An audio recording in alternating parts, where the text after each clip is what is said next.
48 மணி நேரத்துக்கு அப்புறம் என்னுடைய ஃபாஸ்டிங்கை பிரேக் பண்ணுறேன். அதுக்கு எப்படி என்ன மாதிரி உணவு சாப்பிடணும்னு சொல்லிட்டு சொல்கிறேன் பாருங்கள்.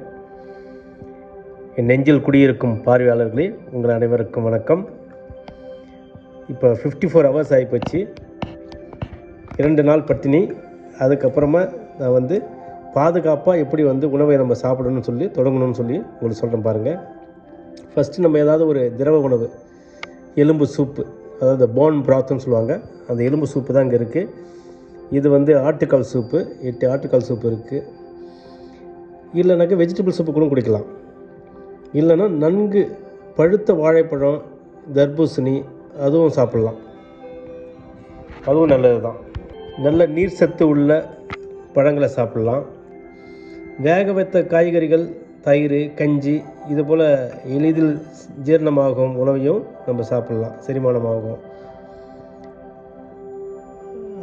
ஆனால் முதல்ல எப்பொழுதுமே நம்ம சாப்பிடும்பொழுது கொஞ்சம் அளவு கம்மியாக சாப்பிட்ணும்.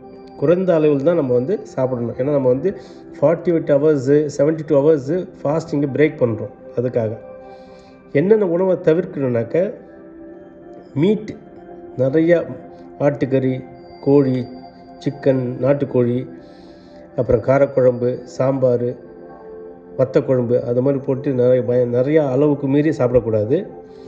அதே போல் எண்ணெய் பொருட்கள், ஃப்ரைடு ஃபுட்ஸ், எண்ணெய் உணவுகளும் தவிர்க்கணும். சர்க்கரை நிறைந்த உணவுகளும் தவிர்க்கணும்.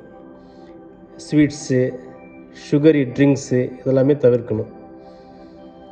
திடீர்னு அதிகமாக உணவு உட்கொண்டால் உயிருக்கு ஆபத்து. அதனால் கொஞ்சம் கொஞ்சமாக தான் நம்ம ஆரம்பிக்கணும். இது கடைபிடித்தாக்க நல்லாயிருக்கும். அந்த ஃபாஸ்டிங் ரொம்ப நல்லது.